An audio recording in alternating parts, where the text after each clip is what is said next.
Hello everybody and welcome to this online nutrition workshop section. The March nutrition workshop was scheduled to be all about questions that you've asked me in the past that I haven't been able to address in workshops in the past. And since we got canceled, I decided to do short little videos for each question that I was going to cover in the workshop. So the first question that I wanted to cover was, what are the best foods to eat when you're trying to lose weight?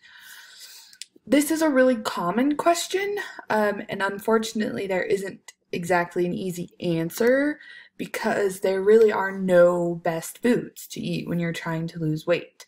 They're simply foods with more or less calories. I'm sure everybody's heard the saying calories in, calories out, and that's essentially what happens when you're trying to lose weight. You just need to burn more calories than you consume.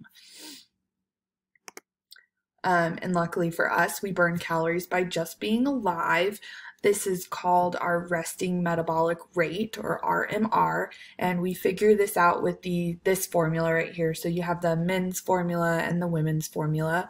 And I would just suggest to pause this video right here and do a little bit of math, and that will give you the number of calories that you burn just by being alive. As an example, I plugged the numbers in for a 40-year-old woman who weighs 160 pounds, is 5 foot 8 inches tall. She burns, just by being alive, 1,444 calories per day.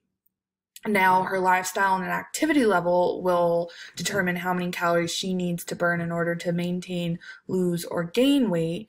And that number, that 1,444 calorie number, is not the amount of calories that she needs to be healthy. She needs more, but that is the amount of calories that her body burns just by doing its normal things like breathing and keeping your heart beating and, sleeping, stuff like that. Resting metabolic rate is also calculated for when you're at rest, so it's not necessarily you sitting at your desk doing work. It's at rest where you're relaxed and you're typically laying down. It is also sometimes interchangeably used with basal metabolic rate. Basal metabolic rate is a little bit more restrictive than resting metabolic rate, so typically your basal metabolic rate will be a lower number than your RMR. But that's, splicing things more than we need to for this. If you want to figure out your RMR, do this equation, and that's your baseline for calories for your day. And then when we are looking to lose weight, we can do two things. We can reduce the amount of calories that we consume, or we can increase the amount of calories that we burn. In order to lose about a pound a week, you want to create a 300 to 500 calorie per day deficit. So let's say, so this calorie number, 1,444 calories per day just to be alive.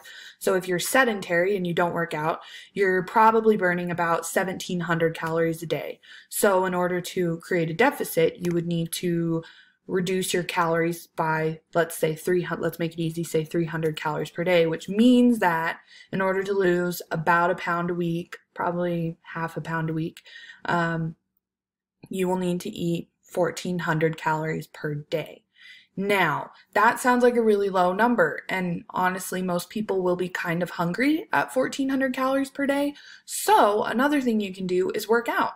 You can move your body. So let's say you reduce your food calories by 150 calories. So if you were going to burn 1,700, that means you're gonna only eat 1,550 calories per day, and then you're going to burn 150 calories per day moving. So maybe you go to the gym, maybe you walk on the treadmill, maybe you walk your dog for an hour every day after you get home from work.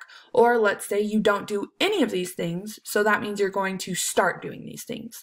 Maybe you're going to take the stairs at work instead of the elevator, or on your lunch break you're going to walk around the building 3 times. Whatever you need to do in order to burn 150 calories per day by moving, and then you add that to the 150 calories per day that you reduce in your food consumption, that totals 300 calories.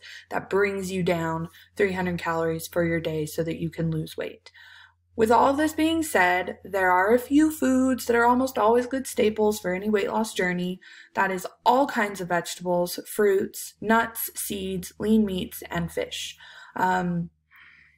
All kinds of vegetables. I can't stress this enough. Dark leafy greens. You want cruciferous. You want tubers. You want root vegetables. You want beans. You want legumes. Anything that you can think of that sparks veggie in your brain, eat it. They're great for you. They have so many micronutrients, vitamins, minerals, all of it that help your body function the way it's supposed to function. Fruit also, you have a ton of vitamin C in fruit.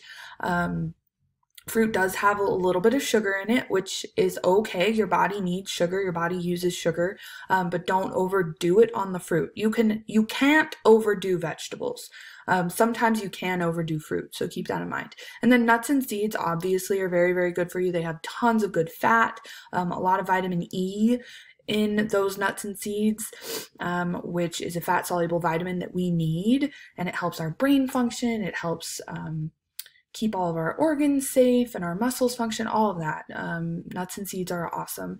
And then lean meats and fish. And this one is up for debate if you're a vegetarian, obviously. However, for the average omnivore, lean meats and fish are the best way to get a lot of protein. So things like chicken breast, that's high protein, low fat, no carbohydrates. So you're getting a really good source of protein really easily. So those are the things that you can do food-wise. And then just don't forget to get moving. Burning calories by movement is great for more than just weight loss.